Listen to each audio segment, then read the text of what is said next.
Welcome back. A Vietnam veteran is finally flying Old Glory again after a 20-year dispute. Richard Olton's Homeowners Association in Windham, Virginia, ordered him to take down his flagpole, claiming that he violated their laws. But now, 2 decades later, with the help of Virginia Delegate John McGuire, he appealed and convinced fellow homeowners to let him fly the flag. He plans to hold a special flag-raising ceremony next month, and that veteran and lawmaker will join us on Fox and Friends in the 8 o'clock hour Eastern Time. So be sure to tune in. Well, the creator of the Jelly Belly jelly bean is going to pot. Apparently, David Klein launching a line of jelly beans infused with CBD. That's a marijuana extract. The 38 flavors include toasted marshmallow, strawberry, cheesecake, cinnamon, and spicy licorice. Klein says that he's convinced his CBD jelly beans will, quote, help the world. What do you think? Well, now it's time for the good, the bad, and the ugly. At first, as always, the good. Taco Bell hot sauce saves a man's life when a car smashes through the Tex-Mex restaurant in Florida. Police say the man was standing right where the car ended just seconds earlier, but he moved to get hot sauce. Police say the driver put the car in the wrong gear. This, by the way, the second time that Taco Bell hot sauce has come to the rescue. Earlier this year, an Oregon man, you remember, survived in his snow-trapped car for 5 days by eating the sauce. Well, now the bad. A police officer dragged by an ATV down a busy road during an illegal bikers protest in Nashville. The officer trying to stop the four-wheeler when the rider just took off, leaving him clinging to the side before eventually falling off. The officer had some minor injuries. Authorities are searching for that suspect. And finally, the ugly. An NBA player hydrates mid-game by sipping on a fan's drink. Look, 76ers forward Mike Scott taking a swig after crashing into the... Well, that wraps up this hour of Fox and Friends First. Thank you so much for joining us. Fox and Friends First continues right now. Bye-bye. Somehow be the president's fault speaks to a politicization of everything that I think is undermining sort of the institutions that we have in the country today. All right, it's Monday, March 18th. The Trump administration defending the president against accusations that the New Zealand attack was his fault. Well, we just learned about the attack that killed 50 people and where investigators have turned their investigation. And Democrat presidential hopeful Beto O'Rourke some tough questions in Wisconsin. I'll whisper. Have you ever taken acid? No, I have never taken acid. Just like the kids in Dallas. So what are his chances as his party braces for a rocky 2020 primary? And get your daily caffeine fix by subscription? The major fast food chain that wants you to pay by the month. Fox and Friends First continues right now.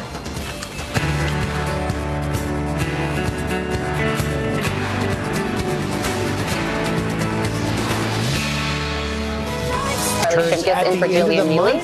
And votes to try and override St. Patrick's Day kind of whatever. Your green's showing a little bit. Nah, I forgot about that. I'm Rob Schmidt. Thanks for starting your day with us. Overnight, police raiding homes in Australia. This in connection to heinous attacks at 2 mosques in New Zealand. Yeah, that's right. The international investigation.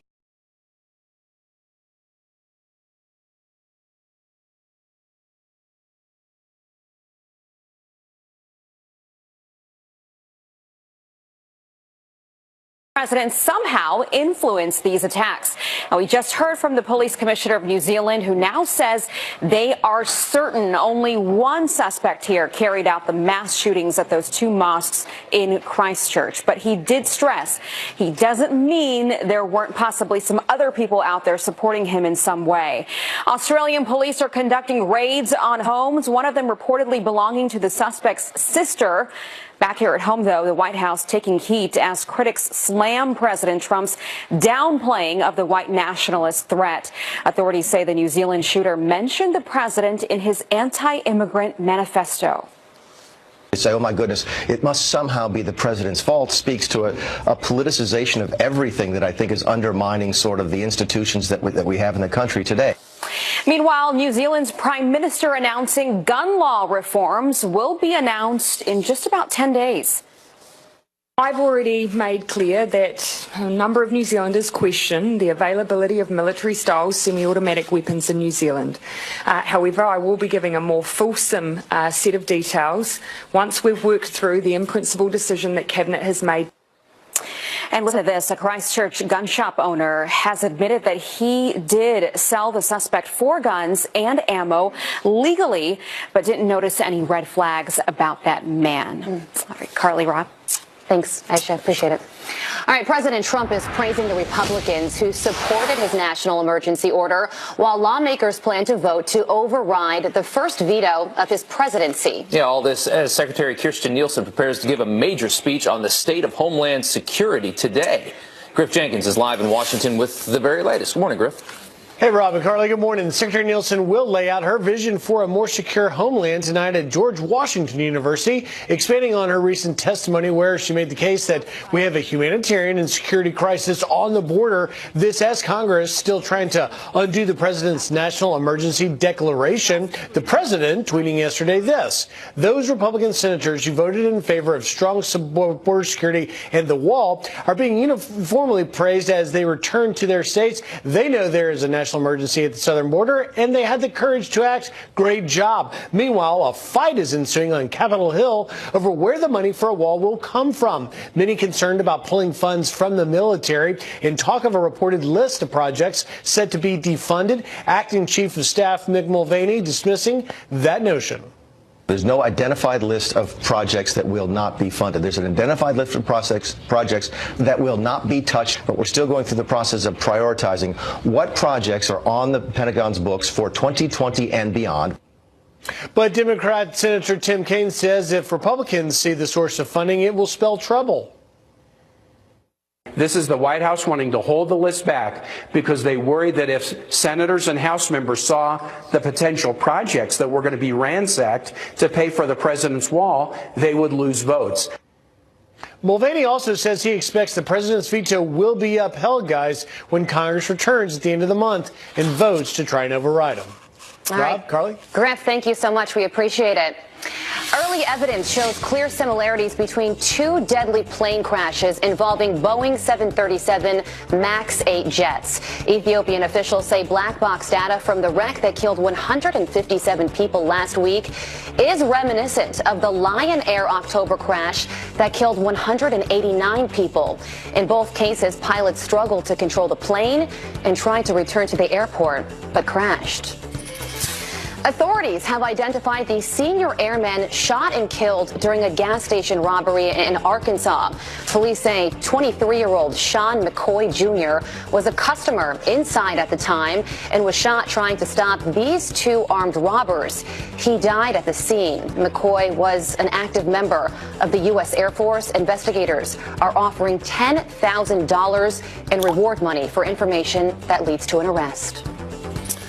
The suspected killer of a notorious mob boss could be arraigned as early as today. Anthony Comello is accused of gunning down Gambino Mafia boss Frankie Cali outside of his Staten Island home last week. What a story it was. Reports show that this was likely not mob-related, though, but actually stemmed from a fight over Cali's niece. Police are reportedly concerned that Comello now has an X on his back as a mafia target. Investigators say he had no criminal history prior to this. Might have all been for love. A new warning for parents about so-called virtual kidnappings. California police are investigating after scammers called parents claiming that their daughters had been abducted. They demand money to be transferred to a Mexican bank account to get their kids back, and in both cases the ransom was paid before the parents actually found out that their daughters were safe the entire time. All right, South Bend Mayor Pete Buttigieg says it's only a matter of time before he declares his 2020 White House run. Because I'm not highly famous and I'm not personally wealthy. It takes a little bit to get the organization in place for a launch. You only get to launch once, but all of the signs pointing in the right direction. Buttigieg formed a presidential exploratory committee back in January. He is the only candidate still in that exploratory committee stage after New York Senator Kirsten Gillibrand officially announced her candidacy yesterday. If he does declare, he would be the 14th Democrat to enter the 2020 fray. Getting crowded. Yeah. Declared 2020 candidate Beto O'Rourke says he will stop swearing on the campaign trail. This comes after some high-profile slips, or maybe done intentionally, we don't know, like this one during his concession speech to Senator Ted Cruz. So proud of you guys. The Democratic hopeful telling supporters in Wisconsin that he'll keep it clean while denying that he's ever taken LSD. Come on, Beto, clean up your act. I intend to use the F word going forward. Point taken. And very strongly made. Cowabunga, dude! See something? Yeah. All right, I'll whisper. Have you ever taken acid? No, I have never taken acid. Just like the kid. All right. O'Rourke says there is nothing he has not already revealed about his past that could come back to haunt him. All right, the buzz around Beto O'Rourke is giving some Democrats high hopes for 2020, but former Bush White House advisor Karl Rove says while Beto can draw a crowd, he has yet to be tested by an opponent on any of the issues. He's a charismatic candidate. He speaks well. He can rouse a crowd. He's got a sense of authenticity about himself. It was ironic that his announcement was essentially made by a generous interview in a magazine with vanity in its title. But he is a very attractive candidate, and he raised $80 million in a Senate race and nearly won a red state. On the other hand, his record is thin. His ability to talk about these issues is elusive. And the biggest problem I think he's going to face is that, look, he had 2017 and through September of 2018 where Ted Cruz, his opponent, never engaged him. And now he's going to be engaged every single day. O'Rourke plans to visit in Michigan, Ohio, and Pennsylvania later this week, all states that President Trump won in 2016. 68 teams, but only one national title. It is time to fill out your March Madness brackets. Can you believe it? Is that time of the year already? Duke, Virginia, North Carolina, and Gonzaga snatched the coveted #1 seeds. Zion Williamson and the Duke Blue Devils are favored to win it all. The first round of games tips off tomorrow. This is not my moment. I don't know much about college basketball. I just fill it out and hope for the best. Yeah. It's usually somebody like me that wins. I did win once. You don't want to overthink. Oh, did you? Yes, I won $200. There you go. Boom. All right. 10 minutes after the hour, the GOP voting unanimously for transparency on the Mueller report after what a top House Republican is calling a failed stunt. We're going to talk about this. Does this spell bad news for the Democrats? This right here is the result of a massacre stoked by people like you and the words that you will put out into the world. And I want you to know that, and I want you to feel that deep. Students blaming Chelsea Clinton for the New Zealand mosque attacks. The unlikely conservative now coming to her defense. We'll have that next. Welcome back. Top Republicans blasting the Mueller probe transparency vote as a failed attempt by Democrats to divide the party. This comes as officials warn the end of the special counsel investigation may not be near. Wow. Well, Todd Pyro joins us live with the latest on Capitol Hill. Good morning, Todd. Happy Monday, guys. The symbolic action passed unanimously, calling for the Attorney General to publicly release the Mueller report. But Congressman Doug Collins says not only is there no collusion, this vote was a stunt simply by Democrats to divide Republicans and make them look like they're hiding something. They have no agenda. They have nothing that they can actually put on the floor. So they wasted an entire week of the American taxpayers' dollar to actually put a report on the floor that said nothing. Why are we wasting the American people's time? Democrats say that's not so. I don't think it was a political stunt at all. What we saw leading up to that vote was the president suggesting that perhaps it didn't need to be released, and concerns with the answers by the Attorney General to be spot on and saying it would be released. And Congress did what it's supposed to do. So what does the president think? He tweeted, quote, on the recent non-binding vote, 420 to nothing in Congress about releasing the Mueller report, I told leadership to let all Republicans vote for transparency. Makes us all look good and doesn't matter. Play along with the game. And despite weeks of speculation that Mueller is wrapping up, former U.S. Attorney Preet Bharara says not so fast. I think people should view with some skepticism the notion that gets breathlessly reported every week that the Mueller investigation is coming to an end. I don't know that the work of the special counsel is ending anytime soon. All this comes after Collins released damning documents on the Clinton email scandal, with more potentially on the way. Carly Rubb? Is this thing ever going to come out? At some point. Hey, next week. I hear next week, Todd. I know, but everybody's heard next week, and then Barr goes on and says not so fast. I'm being so sarcastic. Until it's out, Schmitty. Yeah, We don't know. Okay. Set your betting lines right now. Let us know what you think. Todd, thanks. All right, the U.S. Supreme Court will hear arguments today in a gerrymandering case out of Virginia.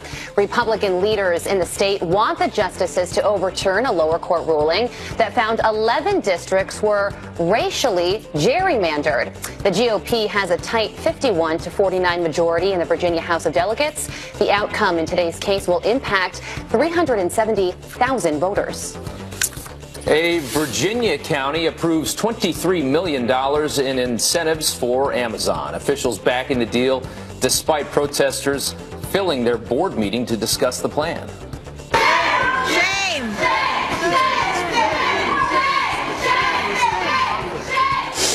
Amazing. The move clears the way for Amazon's new headquarters in suburban Washington, D.C. The state has already committed to $750 million in incentives. Amazon pulled out of its deal to build another facility in New York after widespread criticism. People didn't want to see the tax incentives. Yeah, that's right. All right, the time now is 17 minutes after the hour. Have you seen this? Students ambushing Chelsea Clinton, blaming her for the New Zealand mosque attacks. This right here is the result of a massacre stoked by people like you and the words that you will put out into the world. And I want you to know that, and I want you to feel that deep. Well, the unlikely conservative now coming to her defense. And Congresswoman Ilhan Omar called Israel evil. But now she says she's got a solution for peace in the Middle East. Stay tuned. Of the critical Offutt Air Force Base, damaging 60 buildings. Janice Dean here in the studio, tracking the latest on the aftermath of a lot of powerful storms lately. Wow. Unbelievable. Yeah, and this is going to continue for the next couple of weeks as the rivers continue to rise and they crest, and then they're going to move downstream across the Ohio and the Mississippi River Valley. So there's the radar. A dry day today, but you can see where we have flash flood warnings in effect for parts of Nebraska and Iowa, Missouri, downstream as well towards St. Louis, as the water has to go somewhere, right? So it feeds into these tributaries across the Mississippi River Valley. So all of these flood warnings in effect as the water moves downstream. This is going to be an ongoing story, not only for the next couple of weeks, but for the next couple of months as we get a lot of snow melt heading into the springtime weather. Future radar, we don't have a big system, but any more water is going to cause problems across these areas that are already flooded. So there's your precipitation across the west, moving across the central U.S. over those flood-weary areas. So that's unfortunately going to be a story we're going to be covering for the next several months. There's your forecast today. Central U.S. looks good right now. We have a system moving out of the Rockies. Northern plains, a little bit of snow there. We have a little bit of rain across the mid-Atlantic and the Northeast. And then, spring arrives on Wednesday. 53 here in New York. I didn't know that. Yes. Wow. About time, spring. Yeah. Spring has sprung. I'll take, what is it, 58? 53. Okay. Oh, you're going to be in, 53 in New York and Chicago. In Chicago. Yeah. Yes. All right. We love Janice, that. thank you so much. I'll keep you posted. Very nice graphic, too. You got it. All right. Yeah, it is. It's pretty. I like that one. All right. The president pushing General Motors to reopen its closed Ohio plant that left 1,700 people without a job. The president, tweeting over the weekend, just spoke to Mary Barra, CEO of General Motors, about the Lordstown, Ohio plant. I am not happy about that it is closed when everything else in our country is booming. I asked her to sell it or do something quickly. She blamed the United Automobile Workers Union. I don't care. I just want it open. GM responding in a statement, quote, to be clear, the ultimate future of the unallocated plants will be resolved between GM and that union, the UAW. All right. Former Senator Joe Lieberman doubling down on the values of the Democratic Party. The Democratic Party is not an anti-Jewish party. But there are some people in the party now, including in Congress, as we've seen from Congresswoman Omar, who are saying explicitly anti-Semitic things. Lieberman referring to comments made by Congresswoman Ilhan Omar, suggesting her Republican colleagues paid a pro-Israel lobbyist group for support. Congressman Dan Crenshaw coming to the defense of Chelsea Clinton after she was confronted over the New Zealand attacks. This right here is the result of a massacre stoked by people like you and the words that you will put out into the world. And I want you to know that, and I want you to feel that deep inside. 49 people died because of the rhetoric that you put out there. Left-wing activism. Crenshaw responding to that liberal activist who claimed that she was triggered by people who have criticized Congresswoman Ilhan Omar's comments as anti-Semitic. Crenshaw tweeting, quote, "This is the kind of insanity poisoning young minds and led to the terrible accusations against Chelsea Clinton at NYU. Chelsea Clinton is not to blame. Also, if I ever say I am triggered non-sarcastically, please kick me out of Congress." We want to know what you think. Let us know your opinion on this. Facebook, Instagram, anywhere you want to leave it. That video is hard to watch. You got to feel for Chelsea Clinton there. The time now is 26 minutes after the hour. A possible 2020 primary battle between Joe Biden and Bernie Sanders now sparking memories of 2016. But could another establishment versus socialist matchup just end up splitting the Democratic Party in two? Political analyst Ron Meyer and Democratic strategist Molly Mitchell here to debate that coming up. There's clear similarities between two deadly plane crashes involving Boeing 737 MAX 8 jets. Ethiopian officials say black box data from the wreck that killed 157 people is reminiscent of the Lion Air October crash that killed 189 people. In both cases, pilots struggled to control the plane before crashing. And Secretary Kirstjen Nielsen is giving a major speech on the state of Homeland Security today. She's expected to expand on the current situation along our southern border, which the Trump administration calls a national emergency. Well, the nation's top general denying reports the United States has drastically reversed course for withdrawal from Syria. General Joseph Dunford, the chairman of the Joint Chiefs of Staff, saying in a statement, "There has been no change to the plan announced in February, and we continue to implement the president's direction to draw down U.S. forces to a residual presence." The Wall Street Journal had reported the U.S. planned to leave up to 1,000 troops inside Syria. Well, President Trump's top national security advisor has a warning for North Korea. They issued an unhelpful statement saying they were thinking of going back to nuclear and ballistic missile testing, which would not be a good idea on their part. President Trump wants to see this threat resolved through negotiation. A second nuclear summit between Kim Jong-un and President Trump came to an end in February with no deal on denuclearization.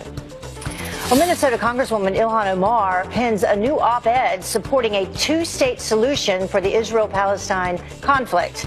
The freshman Democrat writing in the Washington Post, quote, "My goal in speaking out at all times has been to encourage both sides to move toward a peaceful two-state solution.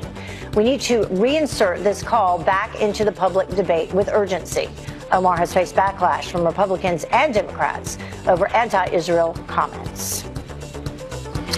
Well, former Vice President Joe Biden's latest slip-up, now potentially revealing his intentions for 2020. Folks, I know I get criticized. I'm told I get criticized by the new left. I have the most progressive record of anybody running for the United States, if anybody who would run. I didn't mean... But anybody who would run. So if Biden is the next Democrat to join the presidential race, does he have a chance at the nomination? Here now to debate it is contributor at The Hill, Kristen Tate, and Democratic strategist Mark Levine. Thank you both for joining us. We appreciate it. Thanks for having us. Thanks for having us. So, Kristen, first of all, do you think that was really a slip-up? I mean, he's been known for a slip-up a time or two. And what impact do you think he'll have on the race if and when he does enter it? I do think he'll enter this race, and I've said for a long time, Heather, that I think Joe Biden has the best chance at beating Trump in 2020. Today, the Democratic Party largely stands for open borders, flagrant socialism, higher taxes, and late-term abortions. And while this agenda may be very appealing to the far left, it's quite terrifying to working-class Americans. You have former Blue Dog Democrats who voted Trump in 2016 who just feel really alienated by the party and the direction it's going in. So as a moderate, Joe Biden could be the guy to bring those voters back under the Democratic Party's tent and to win back those critical states like Michigan, Wisconsin, and Pennsylvania. He also has a track record of working across the aisle. He was the guy who negotiated with Mitch McConnell on the fiscal cliff deal, and he was a big part of the negotiations that extended the Bush tax cuts. So I think he's a good pick for the Democrats. I think his only weakness, if he got the nomination, would be mobilizing millennial voters and minority voters. Mark, what do you think about that? Let's take a look at this Democratic favorability poll. This was from Real Clear Politics. Their average 29% say that they favor Joe Biden, who hasn't even officially entered the race yet. So what does that tell you? It's no surprise that Joe Biden's a front runner. Joe Biden is loved by all wings of the Democratic Party. I should just say I thought it was laughable when Kristen described our agenda. Our agenda is something like keeping Medicare around, whereas we know Republicans and Donald Trump want to cut Medicare and make it harder to get health care. You know, it's education. It's not whatever, all these crazy things she said. But Joe Biden, he is solid. I agree with her that Joe Biden will be the front runner in the race. He'll be the person to beat. He was a fantastic vice president. He's well loved by all wings of our party. You know, we've got lots of great candidates to choose from, but Joe Biden, absolutely the front runner. You know, even Joe Biden in his speech, he referenced being criticized by what he called, Kristen, the new left. And by that, I think he did mean some of the more extreme issues that they are running on and talking about. The left has become totally extreme. Just to push back on what my fellow panelists just said, the left is pushing for single-payer health care, Medicare for all, which would bankrupt this country, free college, which of course isn't really free. It would just increase taxes, and tax rates as high as 70%. This kind of stuff really drives away working class and blue-collar voters. The Democrats, if they want any chance at taking back the White House, need a candidate who can tap into those voters and win them back. And Mark, who do you think that candidate could be? Well, I said Joe Biden's a front runner, but we have lots of really good candidates. I mean, but in reference to some of those issues, can he stand strong on those issues? Because, I mean, you can't argue with that. Some of the candidates have talked about taxing people up to 70%. I don't know of a single candidate who has. I'll ask Kristen to name who's running for president. I mean, you could find some freshman congressperson, but in terms of a presidential candidate, Democrats don't support that. We do support health care, though. We support health care for all. And that's a distinction. That's got nothing to do with 7% tax cuts. We do believe we have to fight climate change. We do believe in science, and we believe in health care, and I think that's really important. 35 nations have universal health care, and all of them pay half of what we pay, and they all live longer than we do. So what is England and France and Canada and Japan, what New Zealand, what do they know that we don't know? I think that is going to be an issue in the campaign health care. Well, let's move on to this next topic, though, because several of the male Democratic candidates already signaling that they will pick a female running mate. So is that wise to do, Kristen, to pick someone on the basis of whether they're male or female, or should they be picked on the basis of their policies? Well, of course they should be picked on the basis of their policies, but the left has become obsessed with intersectionality. They love dividing groups up based on gender or race and then pandering to those groups. But ultimately, female voters aren't much different from male voters. They want a healthy economy, they want access to health care, and they want safe communities for their families. And it seems to me the Democrats didn't learn anything from Hillary Clinton's failed campaign, because in 2016 we saw that women don't just automatically and go out and vote for the female candidate. Trump won 47% of women, 52% of white women. So if the Democrats were smart, they would focus on laying out a vision for the country that is appealing to female voters, rather than assuming all women will flock to their message just because they have a woman on the ticket. Let's listen to what Beto O'Rourke had to say in terms of choosing a female running mate. It would be very difficult not to select a woman. But if I have my way, there will be a woman on the ticket. I think we would look for somebody who is maybe not of the same gender that I am. So another example of identity politics that didn't work the first time around, Mark? I don't think that only old white men can be president. Now, I recognize that that is the Republican Party right now. Look at more than 90% of their representatives in Congress are white men, probably more than 95%. So when they pick a woman, like when John McCain picked Sarah Palin, it's clearly tokenism. We don't have to do that because our party represents everyone. We are women and men. We are blacks and whites, Latinos, Asians, gay, straight. We have so much diversity because we represent all of America. So we don't have to do any kind of token. Hey, we don't have to do any kind of tokenism. That's right. We have Amy Klobuchar. We have Elizabeth Warren. We have strong candidates. We have Kirsten Gillibrand, Kamala Harris. There's never been a Republican elected woman that's run for president. Why is that? Why is that? I'll let you respond, Kristen, and then we have to wrap it up. ran for president. Mark is just spouting out platitudes that don't really mean anything. Let Kristen answer, and then we're going to wrap up. To say Republicans don't care about women is laughable, and these kinds of soundbites coming from talking heads on the left. All right. Mark, let Kristen answer, and then we're going to go. Kristen, answer. These kinds of attacks, like saying that Republicans don't care about women, is exactly why so many voters have come to distrust politicians and talking heads on both sides of the aisle.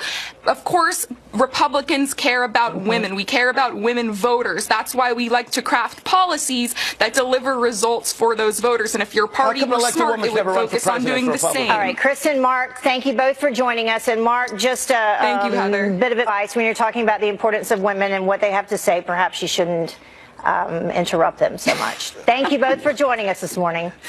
Well, the time now is about 20 minutes until the top of the hour. Google on blast for working with an enemy. The work that Google is doing in China is indirectly benefiting the Chinese military. Well, Gordon Chang says that Google's denial looks deceptive, but there's only one way to make them or to keep them from working with China. Welcome back. One of America's largest companies working with an enemy. That is according to the chairman of the Joint Chiefs of Staff, saying that Google is helping the Chinese government. You're telling me that Google, an American company, supposedly, is refusing to work with the Department of Defense, but is doing work in with China. The work that Google is doing in China is indirectly benefiting the Chinese military. So here to explain how dangerous this could be is the author of Nuclear Showdown and Asia analyst Gordon Chang. Thank you so much for joining us. We certainly appreciate it. Thank you so much, Heather. So to begin this conversation, we do need to bring up Google's response to all of this. But first, we have this tweet that came from President Trump. He said that Google is helping China and their military, but not the U.S. Terrible. The good news is that they helped crooked Hillary Clinton and not Trump. And how did that turn out? Well, here's what Google had to say to that. He says, we are not working with the Chinese military.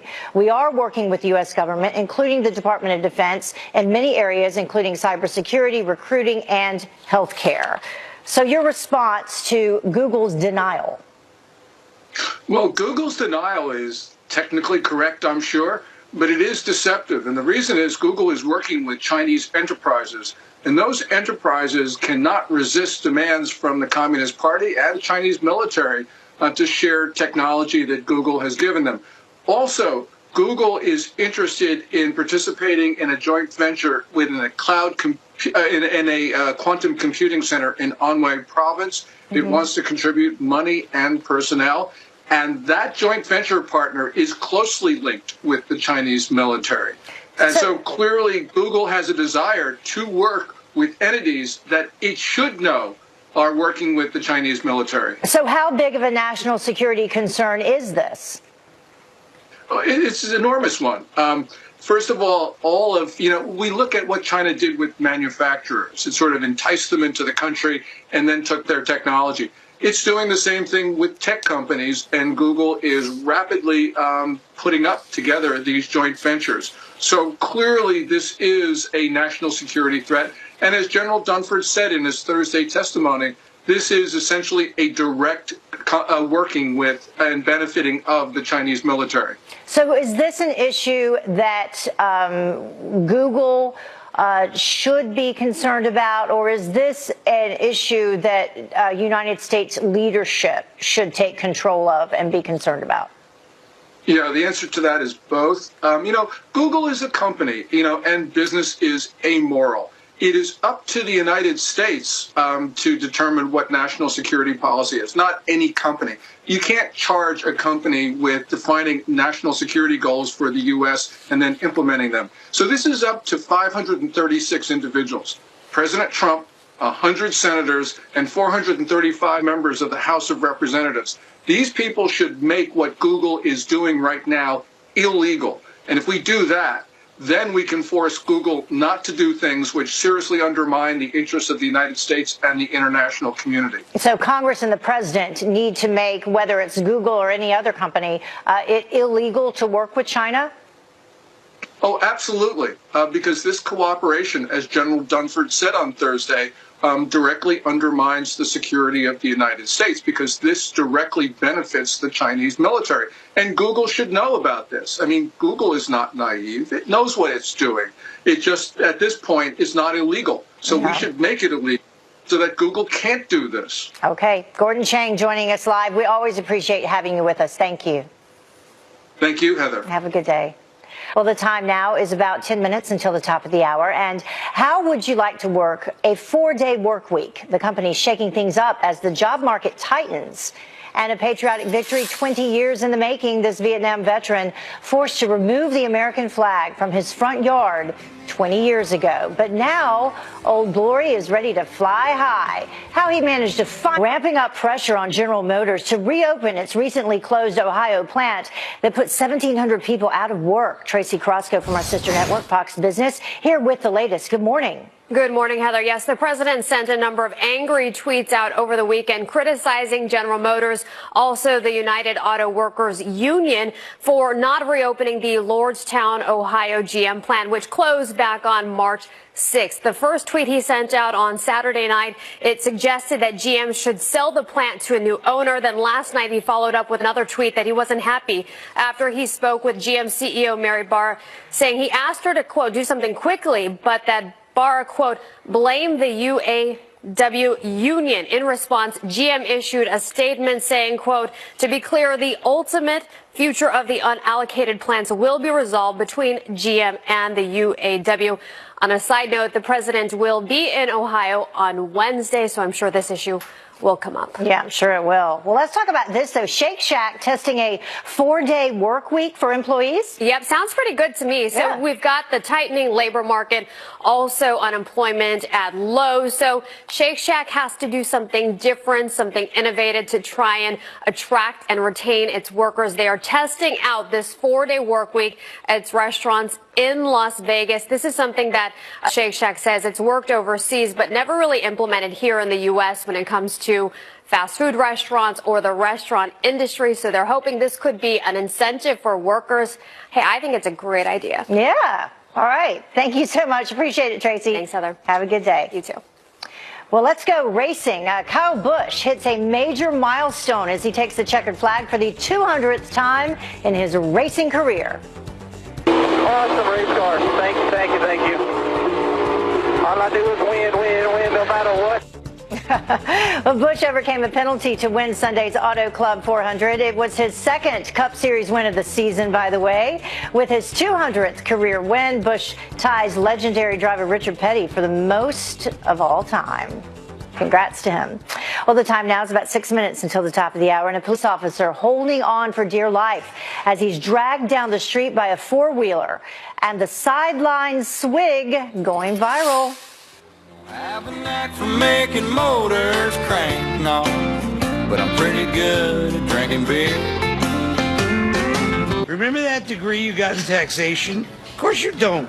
Because you didn't. Your job isn't doing hard work. It's making them do hard work and getting paid for it. Snap and sort your expenses to save over $4,600 at tax time. QuickBooks, backing you. It's 2 a.m. Can't fall asleep? Can't stay asleep? If you're not sleeping well, you may feel sluggish, unproductive.